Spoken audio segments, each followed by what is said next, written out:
Hi, my name's Morgan. I actually have no idea. It's 3:58, so like almost 4. I have no idea why I'm doing this right now. I mean, like, of all times, I mean, this is probably not the best time to be doing it, but I guess I was thinking, oh my god, like, I should do it. Or maybe I shouldn't do it at this time. Fair, I was gonna do it earlier, but then I was like, I have no idea. It's a little bit of a conundrum. More of a diary. So this is not a diary, or a diary. I mean, maybe a diary. I mean, like, you know what? It's gonna be more of like a log of like trading. Yeah. Stuff to do with stocks or FX. I mean, I guess it's FX. I'm still trading stuff, I guess. But anyway, to be honest, I guess this trade, yeah, there's a trade that is bugging me right now. And it is one that I was doing like the other day. Yeah. I say the other day, I mean like yesterday. I mean, that wasn't that long ago. We'll be analysing that trade. I guess what's been bugging me is like essentially how everything kind of like pieces together. Like over time, I've learned that it's kind of like a zigzag, right? That has different pieces at different points, and it's like one's big and not one small, and you can kind of get away with like working out the distance of a specific leg from the bigger time frame, which is either the bigger zigzag and there's like the smaller zigzag, and you kind of think to yourself like, well, how do you just keep profiting from that? Because like in your head you're just like, there's got to be a system, because there's no real like guidebook, is there? But you got to base it off of something that's like fairly half decent, and to be honest, there's a lot of shit, let's be honest. So I was like, you know, looking around, dabbling around, like seeing what's going on. Came across like the Demark system, and I was like, you know what, I like that. There's a bit of like Elliott wave in there, because obviously like, why not? But on a serious note, so long story short, this is basically my little journal of how I will eventually, at some point, at some measly point in my significant life, I'll eventually come to some kind of consensus. Moving on, let's go to the screams. One second, fucking no. That's 2 minute chart. Let's move that up a bit. Alright. First of all, we have this trade, right? Bloody dope. So, why have I taken this trade? Well, okay, so we have a Demark line, bish, bash, and then we have like that there, that little BV thing that you can see there is like, it means something else, but I can't remember what it is. It's written in a program. Obviously, it's not like one of the base plate ones. It was like written in general, but it is based off of like Demark system. So it's like a specific count. Anyway, that just basically means it's like extra confirmed, I suppose.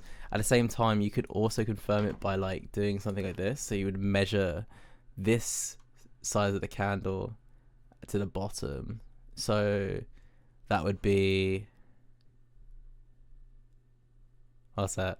From where it traveled, yeah. So where it traveled, above. Oh my god, I can't even. I literally can't. You know what? Just fucking measure from the top and the bottom and call it a fucking day, and then add it to this, add it to the price, add it to where price, I believe the word is closed. Yeah, add it to where price is closed, which is above where it opened. There you go, bang.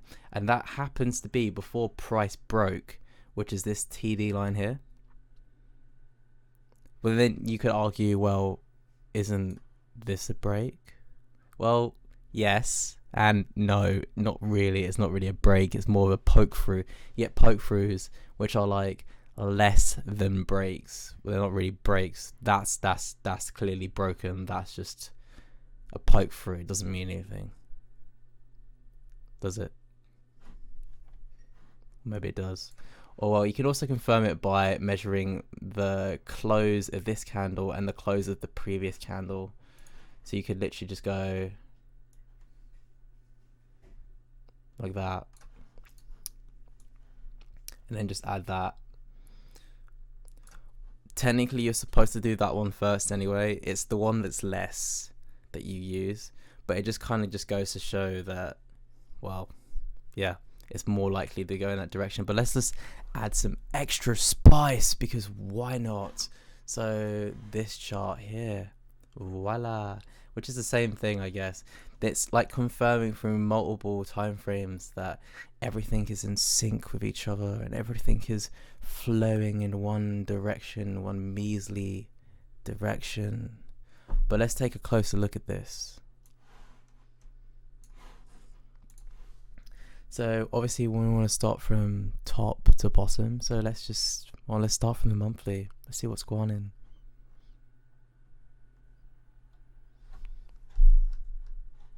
Wow. Well, that's what's going on. Look at that. Look at that. We have a fat TD point, which I've already drawn in.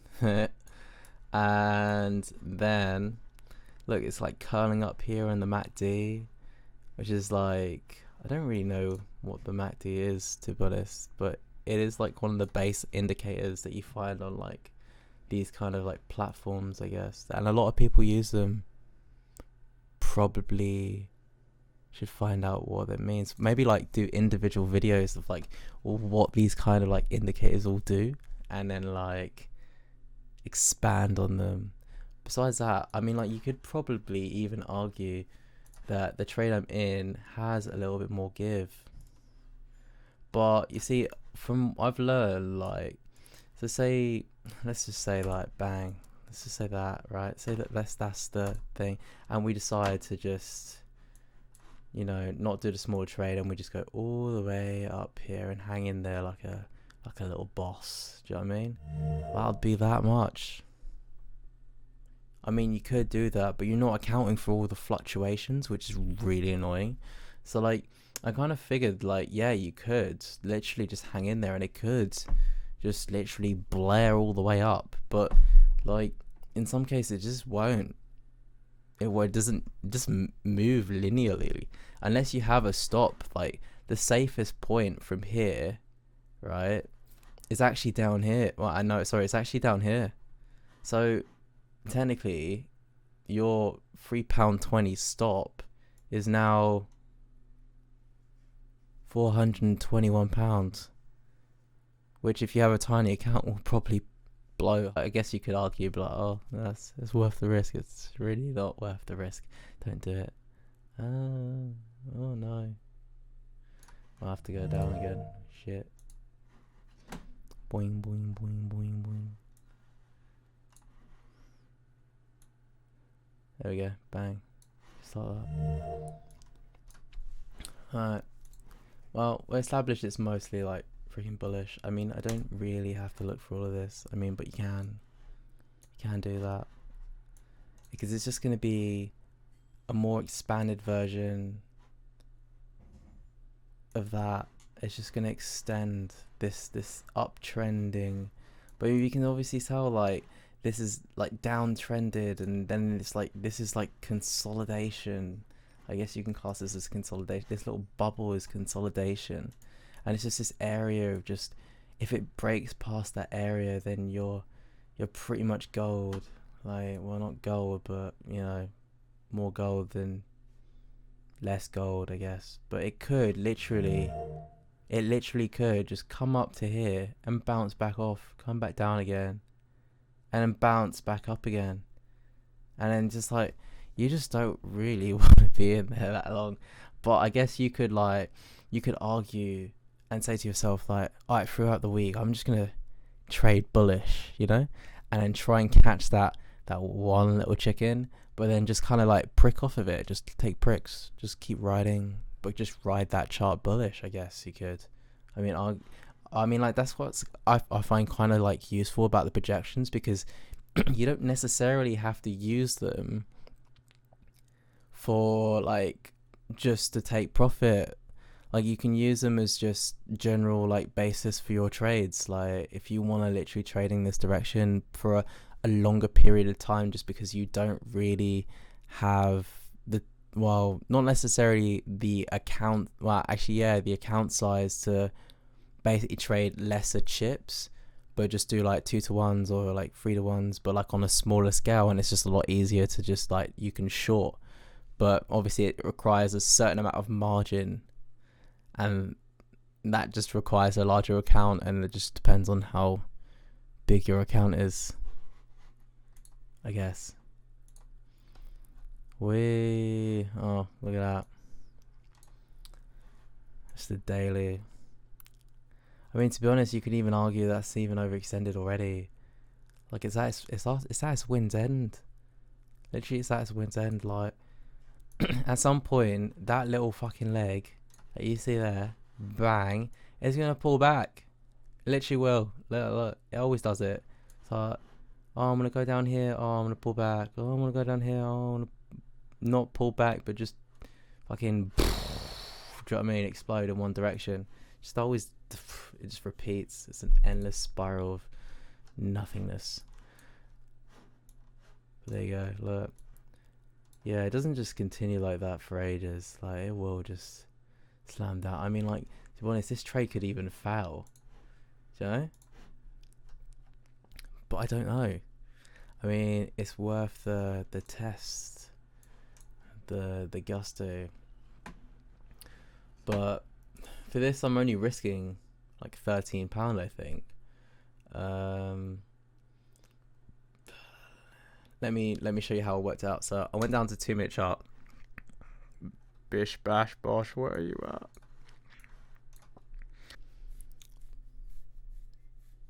You know what?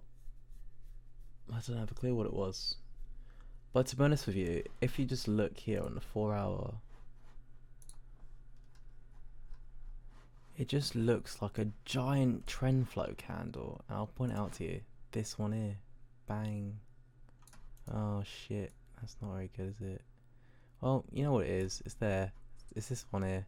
Wasn't very useful, was it? This little circle. Bit useless. You know? There you go. That little... Well, I guess you can class it as a pin. Or a circle. No, I mean, not the circle. I mean, you can class it... I personally would class it as a trend flow, or at least, like, see how long that's come down. Like, that's technically a pullback into like the averages, which is like obviously an indicator. These little 2 lines here, bang, it's obviously pulled back in there, touched it, instead of like, you know, crawling down to it really slowly like a slug. It's just poked it like a cluster, you know. It's a cluster. Like, I guess you could argue it's a cluster. Let's look. Just take a look. Bang. Maybe just drew it the wrong way around. Look at that. Completely useless.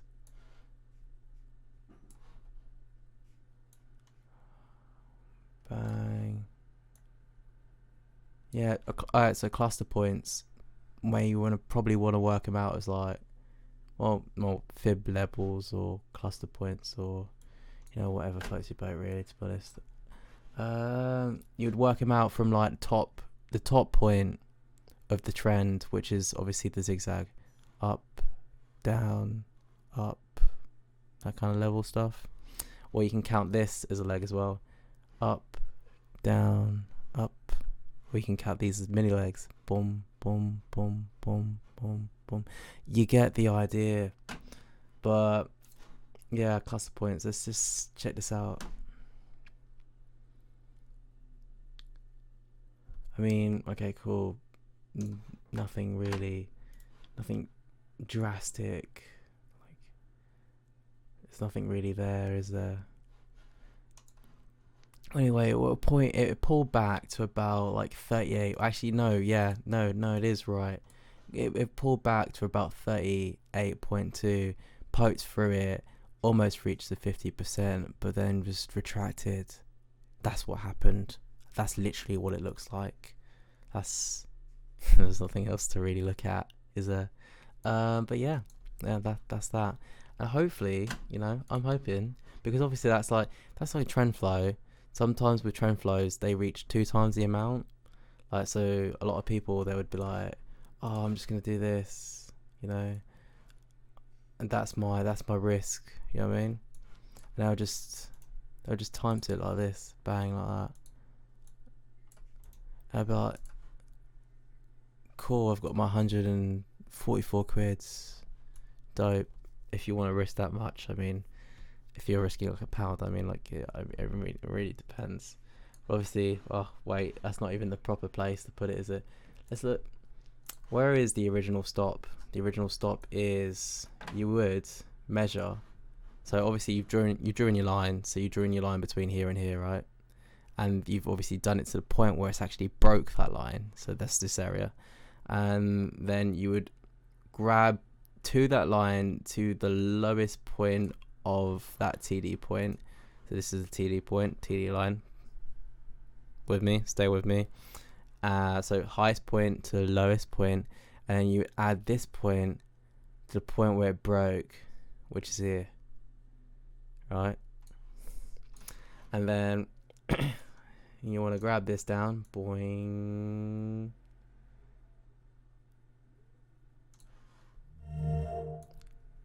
Yep. Skadoosh.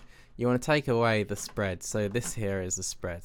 Like, each chart has like spread limit. It's just how much you gotta pay the broker or something like that, or something along those lines. That's not very useful, but yeah, you would say you put in like 1.3. In my case, I like to just put in, well, I usually put in 1.2 because that's usually what it is. It's just freaking midnight, but for the sake of this video and for the sake of doing what I usually say I do, I'll put 1.3.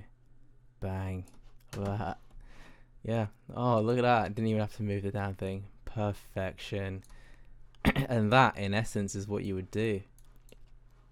But because I've used like a more or less useful stop, I don't know. Well, now it's like a positive stop, so I guess that's not so bad, is it? Okay, so it's the morning now, so I'm actually like awake. So what happened was, it did reach its target, but I kind of fucked up a little bit. I would say, like, so if we measure between here and here, okay, cool, bang, and then we draw our projections in. Let's see how far it came. I mean, like, I think it was like, yeah, there, bang. Alright, cool. Do this. Alright, so you can see here it's reached its target. And you could have probably like argued you could have doubled that, I guess, but I would have had to be awake. Either way, I put my stop here, but obviously I put it too close. What I should have done is took away the spread, or at least some of it, because at night it kind of like expands, and then that wouldn't have hit. Would have just boing, completely missed it, and then come back up, and I would have had all that profit. But there you go, lessons learned. I guess it's like just remembering to add this. Well, it's more like take away this. Is it take away? It is. Yeah, it is. Yeah, it's take away. Yeah, take away the spread. Especially when you're trading bullish, which just means trading upwards. And then voila. But yeah. So I guess what I've learned here is basically that I should probably give things more space. Like, if I think that something is going in a certain direction, I should allow it a little bit of give, just so like it can allow for like the fluctuations in things. I mean, based on like how that is, or that trade more specifically, I think it went well. Just didn't have the goods, but you know, there's always next time. There's always next time. There's always another time. But I guess I can apply what I learned from this trade to the other trades, which I guess is why I'm doing this like sort of review thing, because then I can actually like really think about like what I'm doing and then apply that, and hopefully I see results.